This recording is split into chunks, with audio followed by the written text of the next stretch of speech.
I'm Sarah Kolis. Welcome to the Dressing Up podcast, where we talk about all things bridal dresses and general dressing up topics. I love to encourage women to dress up while expressing their personal style with confidence on how to do so. Visit sarahkolis.com to book a bridal alterations fitting, or even inquire about designing the custom couture bridal gown of your dreams. I am so excited to talk to you about this next topic. Let's get started. Hey you guys, it's me. Welcome to the podcast episode all about bridal gown alterations. So keep in mind, if you are not getting married or getting married soon, my whole podcast will not be just about weddings and wedding dresses. So keep that in mind. I'm going to go through all these topics that will be super helpful if you are planning a wedding right now. So you may have just bought your gown, which is fabulous. And, gowns can take, 6 months or whatever to come in. So you're probably in that waiting period right now, or you already have your dress. I'm going to go through all about how to schedule a fitting here in a moment, but I want to talk about some other things first.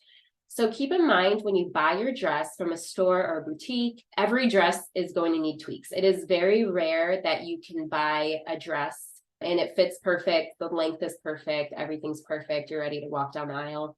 And that's also assuming you don't want to bustle. So very likely that you're going to go through the alterations process.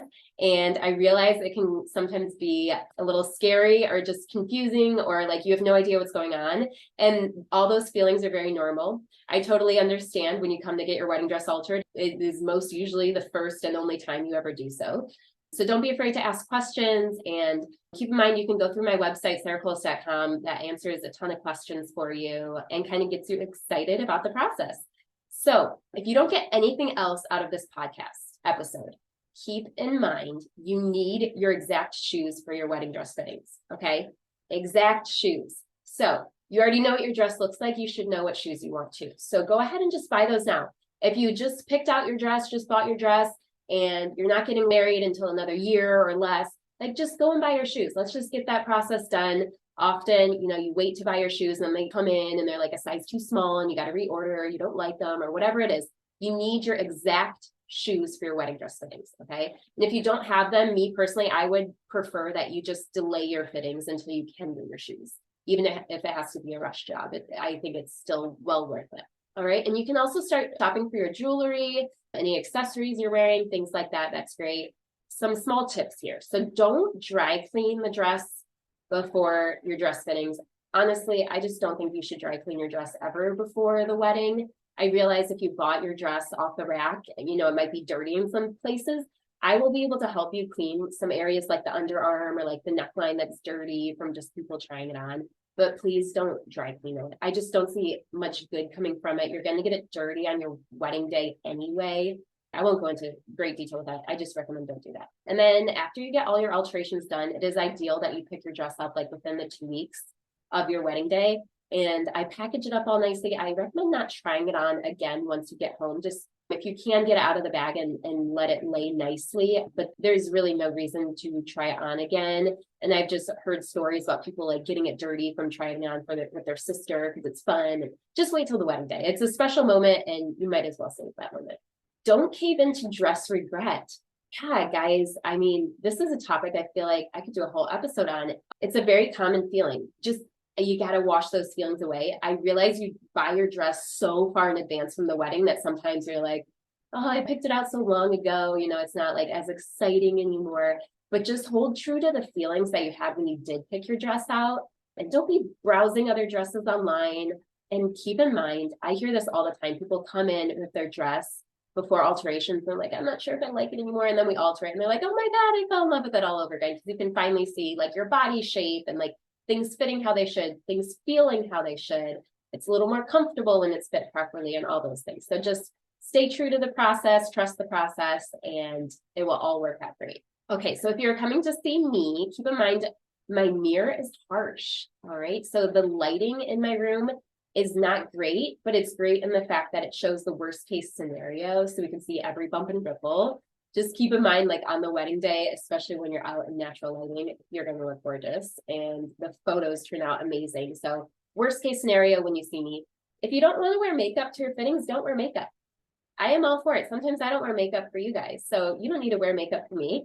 And you don't need to wear makeup and get your dress dirty. These are white dresses, which by the way, when you're dress shopping I want to do a whole episode on just dress shopping at the boutiques and stores, but don't wear makeup there either. Don't get their dresses dirty. Anyway, that's all optional. When you come for your wedding dress fittings, make sure you bring the gown, obviously, your veil, your exact shoes, any jewelry that you want to try on. It's a great time to be trying on that jewelry with the big mirror and get all that stuff figured out.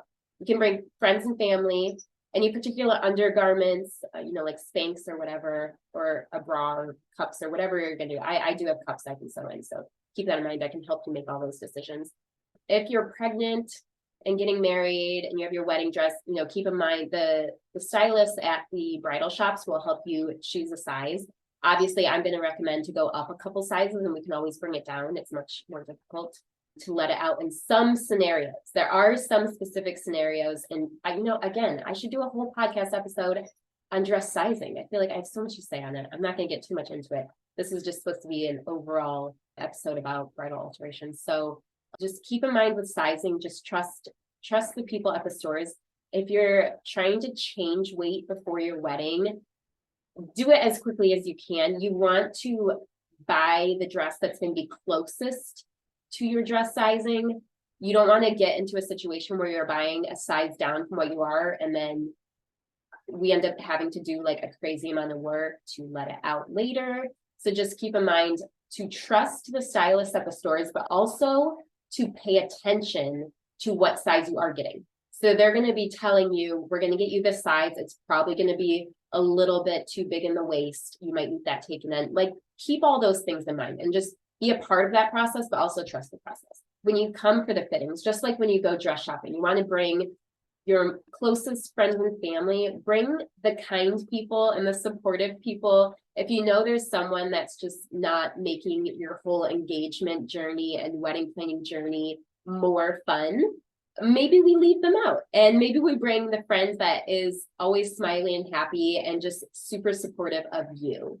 All right, this is a common one lately, sleeves. Okay, I can add sleeves. I can do custom sleeves. It's most likely always going to be more expensive to have them completely custom made from scratch.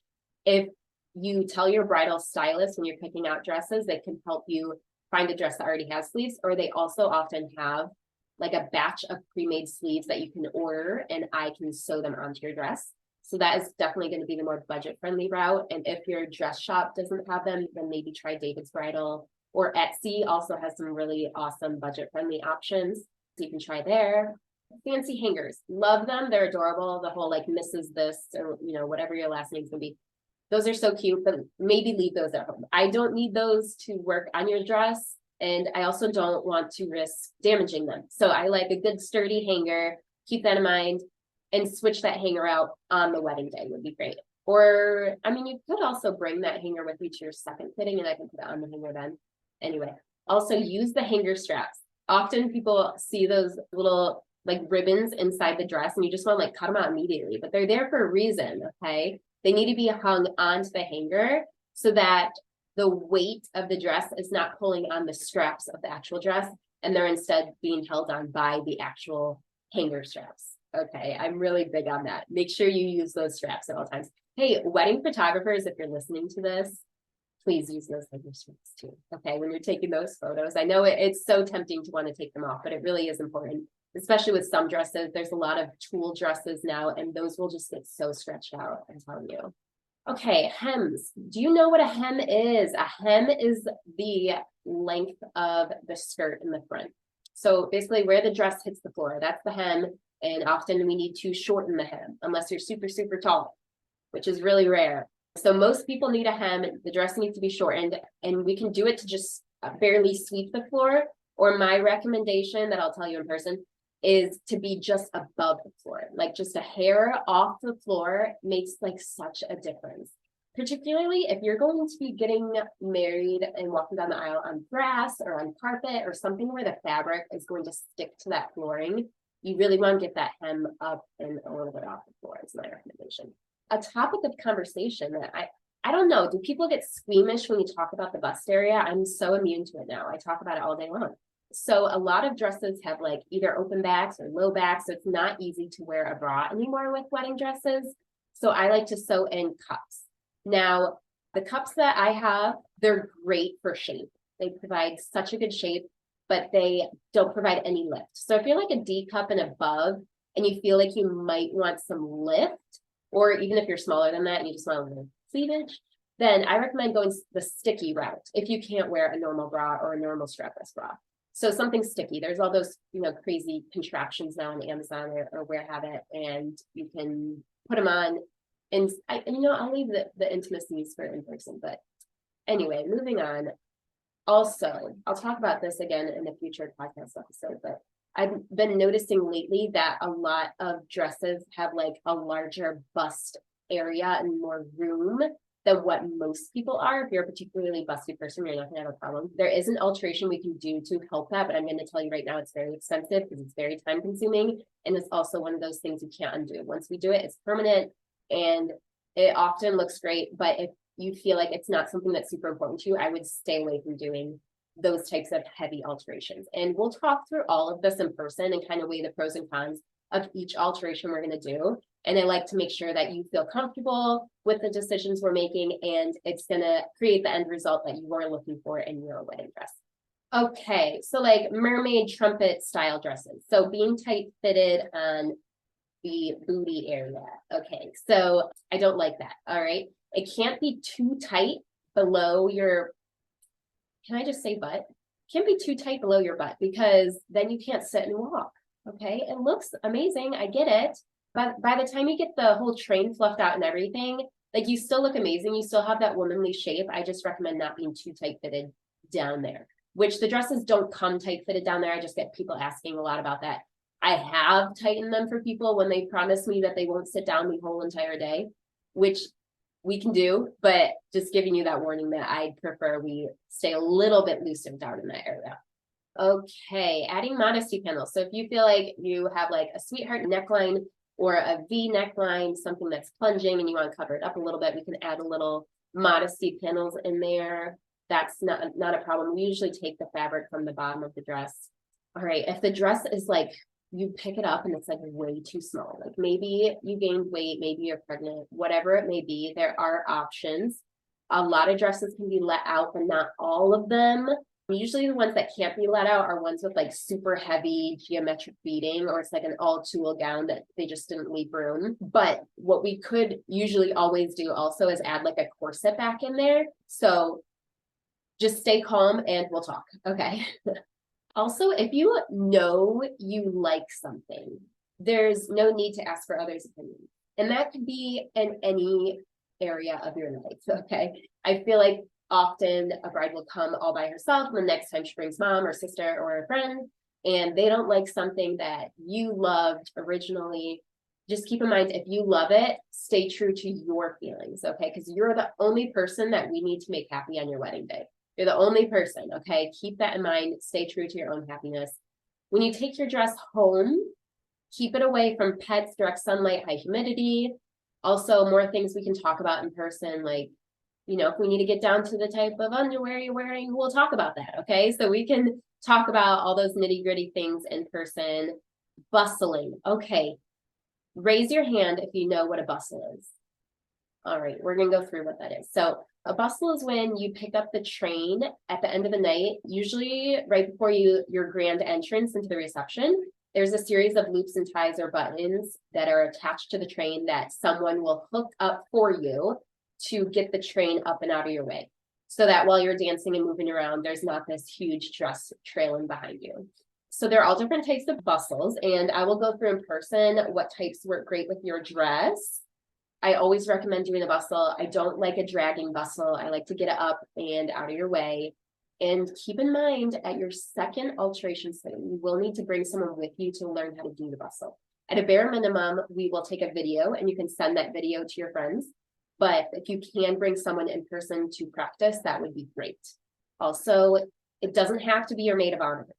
All right. It doesn't have to be your mom. It doesn't have to be your best friend. It has to be the person that is going to be the most responsible and most able to do things like that. Okay. So just keep that in mind. I also like it when multiple people know how to do the bustle. So you can bring multiple people or just have one person come and then we take a video and you share that video with multiple people, because you never know when people go MIA at the wedding, when you need them, when it's time to bustle and you can't find them, they're in the bathroom, they're doing this, that. Also, keep in mind, I don't really love when people drink before doing the bustle. Okay, so just refrain from drinking until after the bustle. So maybe keep that in mind when you're choosing your bustle person.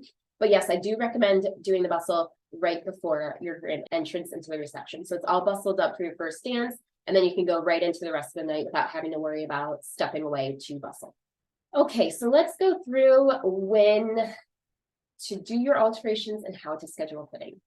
So I like to work with brides at the first fitting 6 weeks before the wedding day, which I realize is sooner maybe than some other alteration seamstresses that do similar jobs. So I like it to be right up and close next to your wedding date so that I know your weight won't be changing, or if it is, it's not changing much. And then you also have all your accessories you need. I'd like for you to pick your dress up about 2 weeks before the wedding date. So if we did need a third fitting, which is very unlikely and unusual, we still have 2 weeks. So that'll give us plenty of time to have a third fitting. And then if we work backwards from that, I like to hold on to the dress and work on it for about 3 to 4 weeks. So that puts us at about 6 weeks before the wedding day is ideal. Of course, with my schedule, your schedule, if it needs to be a little less than that, a little more than that, not a problem. And how to schedule a fitting. So sarahkolis.com, SARAHKOLIS. Hop on there. There's a little button that says schedule a fitting. You go right through there. It has all the instructions, and you book your fitting right online from my website. So a note on the scheduling. When you go into my website and physically schedule your appointments, you will notice that my calendar is only opened up 4 months out. So I consistently have my calendar open up 4 months out so that I can finalize my personal calendar and make sure I will be available for you those days.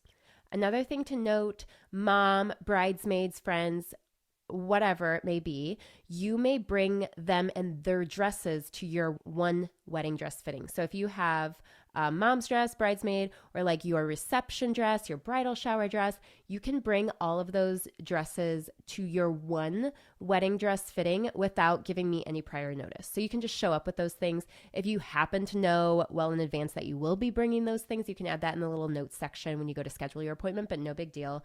Just make sure you're communicating with everybody that they will need the exact shoes with those dresses. And then I just always say to be extra sure that you will be on time. So if we're bringing additional dresses, just try extra hard to show up on time. Also, with things like that, if it's like your bridal shower dress, especially, you will only need 2 weeks for that. So if you want to schedule your wedding dress fitting to be like 6 weeks before your wedding date, and then you can come pick up your bridal shower dress, 2 weeks or less later. I mean, I've done turnarounds in a couple days, no big deal. So keep that in mind with the scheduling and everything. I know it can be a little bit tricky. So if you do have questions, let me know. All right. I think that's everything. Okay. One more thing on shoes. Again, I could do a whole episode on shoes. Keep in mind the shoes that you will be wearing for the ceremony versus the shoes you will want to wear for the reception. I personally would love if all brides wore flats, then we never have to worry about the height change. So if you're wearing heels for the ceremony and then flats for the reception, which is what a lot of girls like to do, keep in mind that we will hem the dress to whatever shoes you will be wearing down the aisle, okay, which is usually the heels. So then when you switch to flats, the dress is too long. It's going to be hanging and dragging on the floor when you take your shoes off or switch to flats. So keep that in mind. A little uncomfortable. Can you deal with it? Yes, many brides do. I did myself. It just drags a little bit and then it's fine. But just keep that in mind. If you're hesitant on whether or not you want to wear flats all day long, I would be a strong proponent of wearing the flats all day long. All right. Do we have any other questions? I mean, there is just so much I could talk about here. But of course, if you have any further questions, feel free to reach out to me. Email is always best. hello@sarahkolis.com.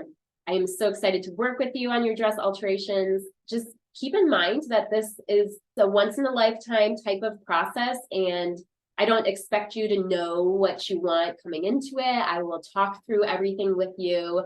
Of course, I'd love to hear your first initial thoughts and opinions, and I will give you my recommendations.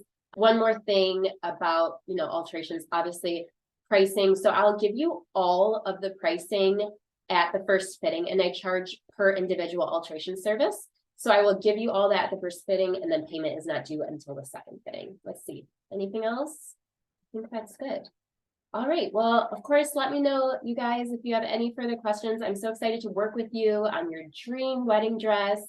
And thank you so much. I'm so excited to talk with you on the next episode. Thank you so much for listening. I hope this episode has allowed you to approach the world with greater confidence in your own personal style. If you have any questions at all, feel free to reach out through email or inquiry form on the website. I hope you are all ready to go and get dressed up. I look forward to sharing more dressing up tips with you in future episodes. See you there.